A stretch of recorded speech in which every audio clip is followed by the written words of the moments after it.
어느 우화에 나오는 그 이야기입니다. 어느 노인이 길을 이제 가는데 한 젊은이가 엉엉 소리를 내며 울고 있었습니다.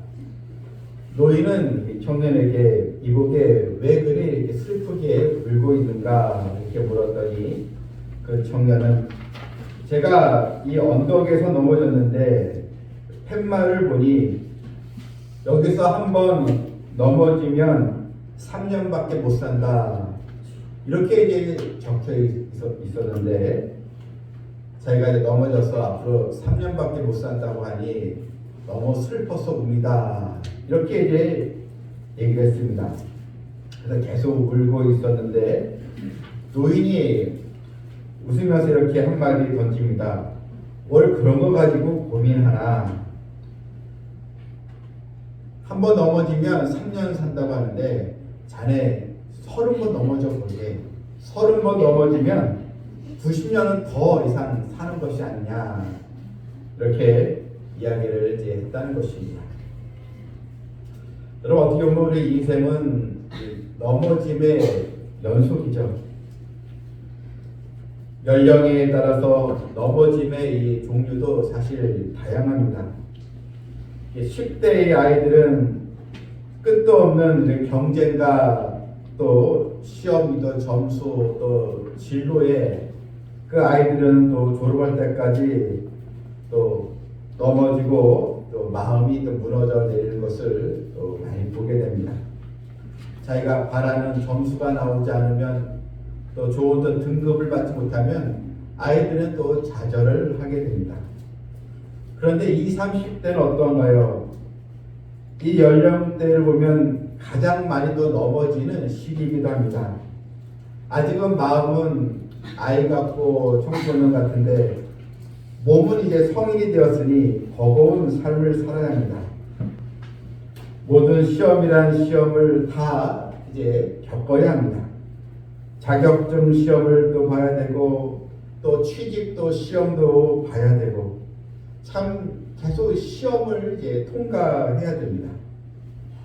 대학에 들어갔지만 또 졸업 후에 또 어느 또 직장에 갈 것인가 졸업하고 나서 또 직장 문제로 또 이 좌절을 또 겪어야 되고 수백 군데 또 수십 군데 이력서를 넣어보지만 오란 데가 없으면 그 마음이 무너질 수밖에 없습니다. 또 40, 50대는 어떻습니까? 가장으로서 좀 무거운 또 책임감과 또 퇴직에 대한 이 불안으로 넘어지기 또 쉬운 또 시기입니다. 또 60대 이상 노년층도 건강과 또 노후에 대한 또 두려움 때문에 또 쉽게 또 좌절하고 넘어지는 그런 또 때입니다. 인생에 참이 넘어짐의 연속이 있습니다. 우리가 사는 동안 사실 항상 순탄할 수는 없다는 것입니다. 인생살이 어떻게 보면 마치 장애물 넘겨갔다는 말이 있는 것처럼 또 생각지도 않은 그런 장애물을 만나면 또 넘어지게 됩니다. 우리가 하나님을 믿고 예수님을 영접하며 하나님의 자녀가 되었다 할지라도 우리 이 세상을 살아가면서 자주 또 넘어지고 또 시험 들고 또 고난도 당하게 됩니다. 여러분 우리가 이렇게 넘어지는 또 이유 기도하고 하나님을 예배하며 신앙생활 하는데도 왜 넘어지는 일들이 일어나는 이유가 무엇일까요? 먼저 여러분 사탄이 우리를 넘어지게 하고 우리를 유혹한다는 것입니다. 마태복음 16장 23절에 예수님께서 베드로에게 말씀하시기를 사탄아 내 뒤로 물러가라 너는 나를 넘어지게 하는 자로다 내가 하나님의 일을 생각하지 아니하고 도리어 사람의 일을 생각한도다. 예수님께서 십자가 순환에 대한 말씀하시지만 베드로가 그것을 이제 거부하자 너는 하나님의 일을 생각하지 아니하느냐 나를 넘어지게 하는 자로다 사탄아 내 뒤로 물러가라. 이렇게 여러분 이 마귀가 우리를 넘어지게 또 유혹을 할 수 있습니다. 또한 여러분, 우리의 이 잘못된 이 습관, 또 죄악의 습관으로 넘어질 수 있습니다. 잠언 28장 18절에 보니 누구든지 곧 바르게 걷는 자는 구원을 받을 것이나 자기 길들이 비뚤어진 자는 곧 넘어지리라. 바른 길로 가지 못하고 생명의 길로 가지 못하고 삐뚤어진 길, 바로 죄악의 길로 가게 되면 거기에 또 우리는 또 넘어지게 됩니다. 또 교만하면 또 넘어지게 됩니다. 잠언 16장 18절에 보니 교만은 패망의 선봉이요 거만한 마음은 넘어짐의 앞잠이라. 이런 교만, 이 거만함이 나를 또 넘어지게 할 수 있습니다. 다윗도 이 교만함 때문에 넘어진 적이 있습니다. 그런 그 인생 말년 노년에 자신의 힘을 과시하기 위해서 인구조사를 시켰는데, 이 인구조사는 얼마나 많은 이 군사들을 또 확보할 수 있을까, 이런 차원에서 인구조사를 시켰는데, 이것은 하나님을 의지하지 못하고 세상의 힘을, 권력을 의지하는 그런 또 마음에서 나오셨습니다. 이에 하나님의 징벌을 받게 되었고, 이 징계로 인해서 또 백성 7만 명이 또 질병으로 또 사망하는 그런 또 일도 있었습니다. 여러분, 우리는 하나님께 주신 은혜에 감사하며 늘 겸손함 있는 신앙으로 나가야 될 줄 믿습니다. 성경을 보게 되면 사실 믿음의 이 선배들, 선조들도 많이 넘어졌다는 것을 볼 수 있습니다. 아담과 하와도 그런 마귀의 유혹, 뱀의 유혹에 넘어졌고, 당대의 의인이었던 노아도 홍수 이후에 그만 그 술에 취해서 또 넘어지기도 했습니다. 또한 나실인으로 하나님의 능력을 입은 삼손도 정욕에 넘어졌고, 능력의 선지자 엘리야도 이세벨의 살해 위협 때문에 로뎀나무 아래서 죽기를 구할 만큼 좌절을 또 겪기도 했습니다. 베드로도 예수님을 3번이나 모른다고 부인까지 해서 그도 이런 신앙생활에 또 좌절을 겪어야 했습니다. 그런데 여러분, 하나님은 우리가 몇 번 넘어졌는가 이걸 보시지 않습니다. 사람은 몇 번 넘어졌는가 이걸 세지만, 하나님은 몇 번 넘어졌는가 이걸 보시지 않고, 우리가 넘어져도 일어나는 것을 하나님을 중요하게 보십니다. 의인과 악인의 차이가 무엇입니까? 둘 다 넘어지지만, 그러나 악인은 넘어졌을 때 일어나지 못하지만 의인은 넘어져도 일어난다는 것입니다. 잠언 24장 16절에 보니 대저 의인은 7번 넘어질지라도 다시 일어나려니와 악인은 재앙으로 말미암아 엎드러지느니라. 여러분, 의인, 즉 하나님을 믿고 믿음으로 사는 백성들은 넘어져도 다시 일어납니다. 어떻게 일어납니까? 하나님도 우리를 붙들어 주시기 때문입니다. 우리를 다시 또 일으켜 주시기 때문입니다. 본문 14절을 이렇게 보니까요, 여호와께서는 모든 넘어지는 자들을 붙드시며 비굴한 자들을 일으키시는도다. 여기서 이 넘어지는 자들이라는 것은 혼자의 힘으로 걸을 수 없을 정도로 약해진 그 상태를 이제 말합니다. 혼자의 힘으로 지탱할 수가 없습니다. 여러 가지 이런 또 장애물과 어려움으로 인해서 이 마음이 주저앉아 있는 사람들, 도저히 혼자 힘으로는 어떻게 이것을 지탱할 수 없는 자들, 하나님께서 그런 자들을 붙들어 주신다고 했습니다. 또 이 비굴한 자들, 이런 뜻은, 비굴하다는 이 마음은, 이 말은 이 머리를 이제 숙인 자 이런 뜻인데, 무거운 그런 인생의 짐에 의해서 짓눌려 있어서 좌절에 빠져 있는 자를 이제 말하는 것입니다. 이런 낙심에 빠져 있는 자들을 하나님께서 일으켜 주신다는 것입니다.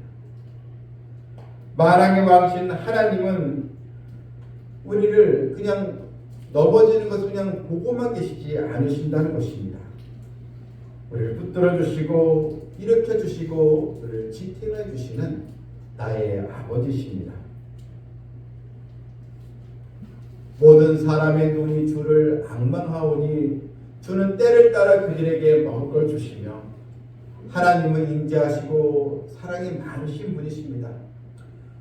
우리가 하나님을 앙망할 때, 하나님을 우러러보고 하나님을 의지할 때 때를 따라 그들에게 먹을 양식을 하나님은 책임져 주십니다. 또 16절에도 보니 손을 펴서 모든 생물의 소원을 만족하게 하신다는 자신의 삶에 100% 만족하는 사람이 과연 있을까요? 사실 사람들은 항상 이 만족을 원하지만 그러나 이 만족을 다 누리지는 못하고 있습니다. 하나를 가지며 또 하나를 가지려고 하고 또 가지면 또 가지고 싶은 것이 많기에 사실 우리 인생은 만족을 사실 100% 누릴 수는 없는 것입니다. 그런데 우리가 하나님을 바라보게 되면 하나님께 주신 것에 감사하며 살게 되면 여러분 부족해도 또 어려움이 있어도 늘 그래 나의 상황을 아시는 하나님 내 필요를 채워주시는 우리 하나님을 또 바라보기에 항상 하나님께 감사하며 살아갈 수 있게 되는 것입니다. 하나님은 모든 생물의 소원, 그러니까 하늘의 새도 들의 짐승도 또한 이 바다의 물고기들도 다 번성하게 해주시고 먹여주시는데 하물며 하나님의 자녀된 우리들 독생자 예수 그리스도를 통해서 우리를 구원시키신 하나님 아버지께서 택한 자녀들을 그냥 내버려 두시겠느냐 하는 것입니다. 그렇다면 여러분 우리는 하나님의 붙드심을 어떻게 체험할 수가 있겠습니까? 이게 나를 붙들어 주신 하나님을 우리가 경험할 수 있는 그런 또 말씀이 나오게 되는데 여러분 본문 말씀 18절을 또 보시길 바랍니다. 18절을 여러분 다 같이 읽겠습니다. 여호와께서는 자기에게 간구하는 모든 자 곧 진실하게 간구하는 모든 자에게 가까이 하시는도다. 여러분 하나님은 자기에게 간구하는 모든 자라 그랬습니다. 간구하는 자 바로 하나님께 기도하는 자 하나님께 간절히 은혜를 구하고 하나님의 도움을 바라는 자들을 하나님은 귀하게 보시고 그들을 붙들어 주신다는 것입니다. 여러분 간구하는 것도 그냥 생각나면 기도하는 이런 말이 아니고 진실하게 간구하는 자를 또 성경 우리가 알려주고 있습니다. 진실하게 간구하는 자. 여러분 사람은 언제 이 감동을 받습니까? 진심이 느껴질 때 감동이 있지 않겠습니까? 우리가 사랑하는 자녀들이나 또 내가 좋아하고 또 의지하는 사람에게 여러분 이런 선물을 받게 될 때 감동이 있지 않겠습니까? 상대방에 대한 이 진심이 느껴지기 때문입니다. 사람과의 관계에서도 이런 진정성이 느껴지는데 하물며 하나님과 우리의 관계에서도 여러분 진심으로 하나님을 사랑하고 여러분 믿음으로 기도하시길 바랍니다. 그냥 형식적인 신앙 우리의 입술과 마음이 또 다른 그런 또 신앙이 아니라 우리 일편단심 저는 하나님밖에 없습니다. 하나님 저의 기도를 들어주실 분은 아버지 한 분밖에 없습니다. 저의 마음을 헤아리시고 인도해 주셔서 이렇게 여러분 간절히 진실한 마음으로 기도할 때 하나님 응답해 주신다는 것입니다. 잠언 8장 17절 말씀에 보니 나를 사랑하는 자들이 나의 사랑을 이루며 나를 간절히 찾는 자가 나를 만날 것입니다. 나를 사랑하는 자들이 하나님의 사랑을 입고 간절히 하나님을 찾는 자가 하나님께서 만나주신 은혜가 있게 된다는 것입니다.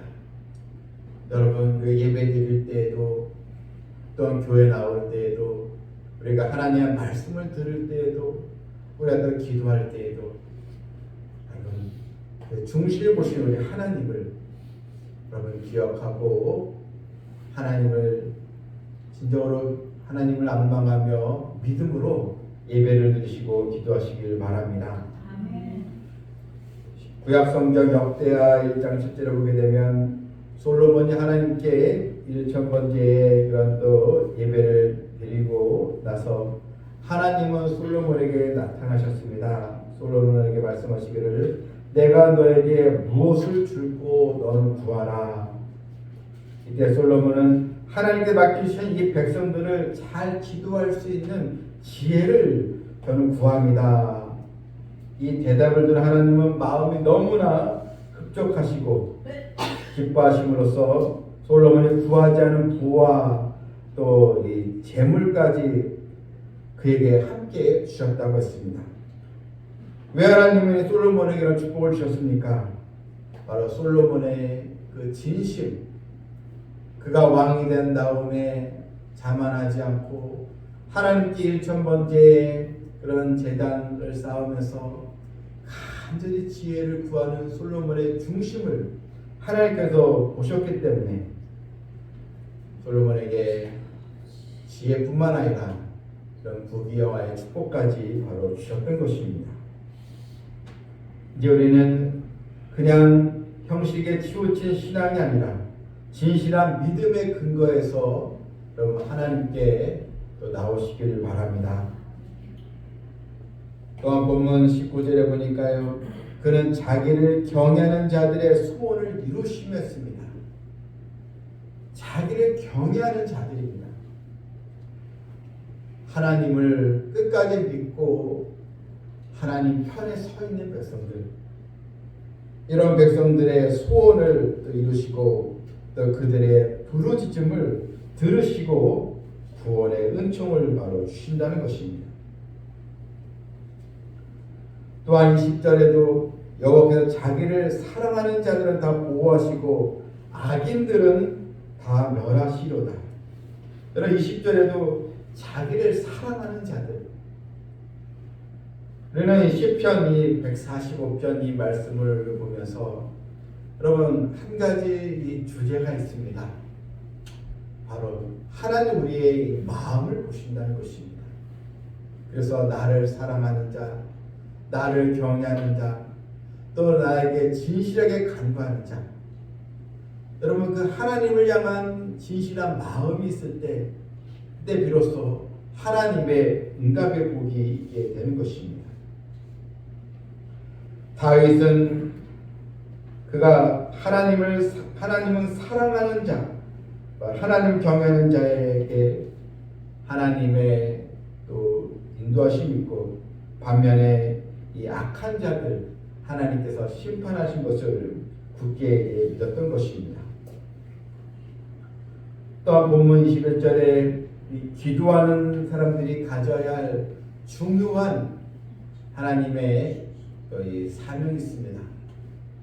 우리가 응답받고 나서 우리가 자랑하는 것이 아니라 개인의 만족을 누린 것이 아니라 왜 하나님 나에게 이런 응답을 주셨을까? 바로 하나님의 영광을 나타내라고 나에게 이런 복을 주신 것입니다. 본문 21절 보니 내 입이 여호와의 영예를 말하며 모든 육체가 그의 거룩하신 이름을 영원히 송축할지로다. 여호와의 영예를 이제 말하며 하나님께 영광을 돌리라는 것. 여러분 그동안 응답을 받고 또 하나님의 복을 받은 다음에 그 이후에 우리의 신앙생활은 어떻습니까? 다시 느슨해지거나 문제가 해결된 다음에 다시 옛생활로 돌아가는 모습은 없었는가 하는 것입니다. 어떤 여집사님이 교회를 나오면서 몇십 년 가까이 늘 이 새벽 예배를 빠지지 않고 나왔다고 합니다. 이 모습을 본 목사님은 참 저 집사님은 늘 하나님을 사랑하는구나 그러면서 또 가정에 어떤 또 기도 제목이 있는가 이걸 이제 물었다는 것입니다. 집사님 가정에 또 집사님에게 꼭 이루어져야 할 기도 제목이 무엇입니까? 같이 기도하겠습니다 했더니 이분이 10년 동안 늘 나오면서 기도했던 게 복권 당첨하게 달라고 기도했다는 것입니다. 목사님 복권이 꼭 당첨돼야 되는데 그걸 이제 위해서 기도했다는 것입니다. 목회 이야기에 나오는 이야기지만 목사님 더 이상 할 말이 없었다고 하는데요.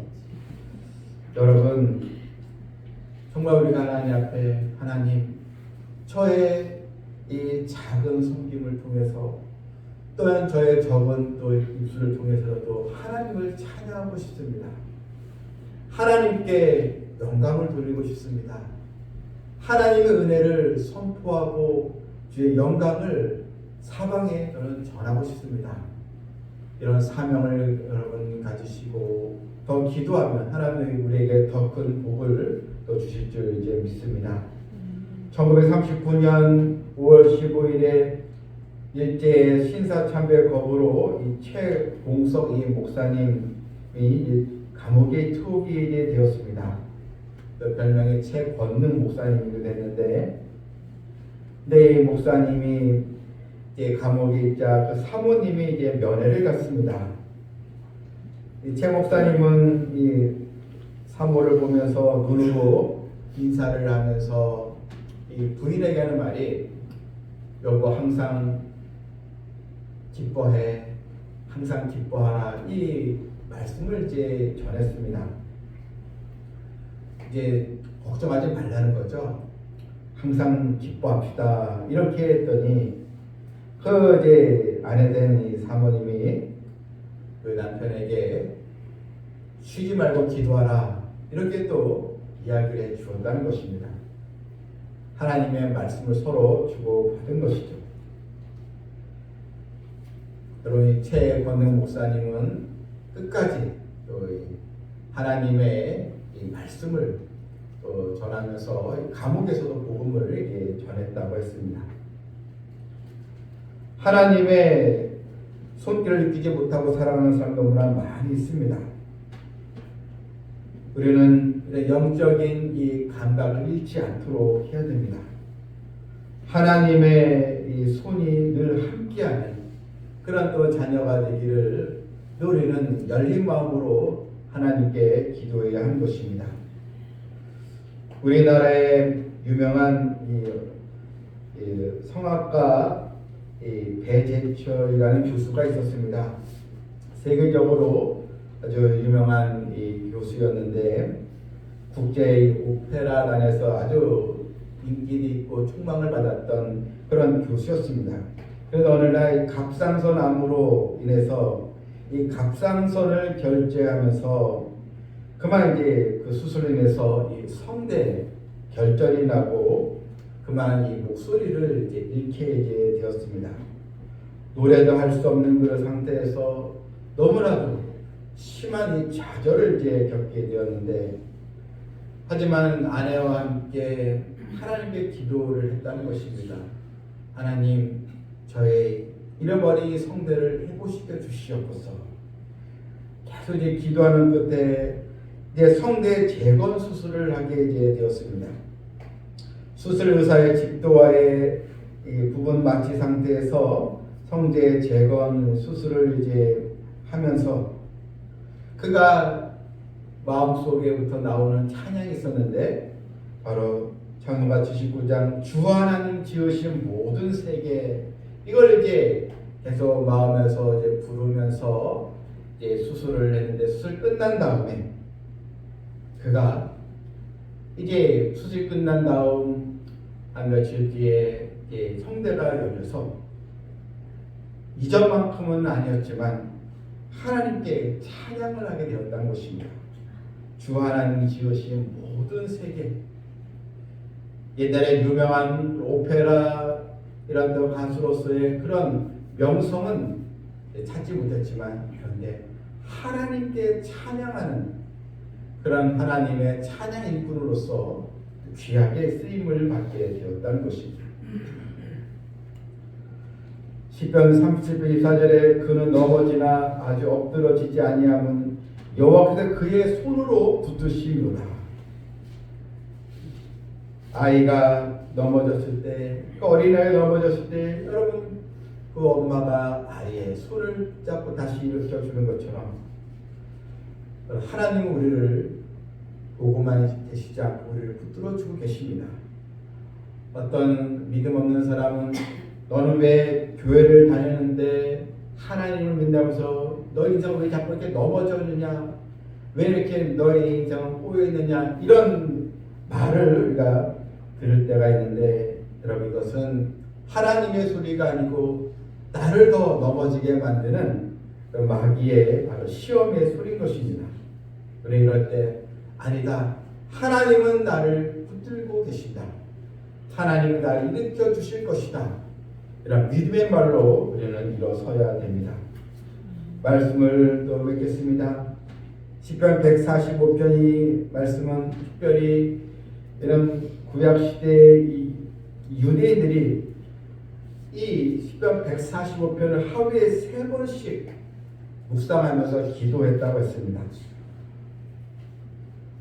또한 초대교회 때, 사도행전에 나오는 초대교회 때, 예배 때 이 145편의 시편이 성도들과 함께 늘 낭송이 되었다고 하고, 중세 성경인 성 어거스틴도 자신의 이런 자서전 고백록에 이 145편 말씀이 인용이 또 되었다고 했습니다.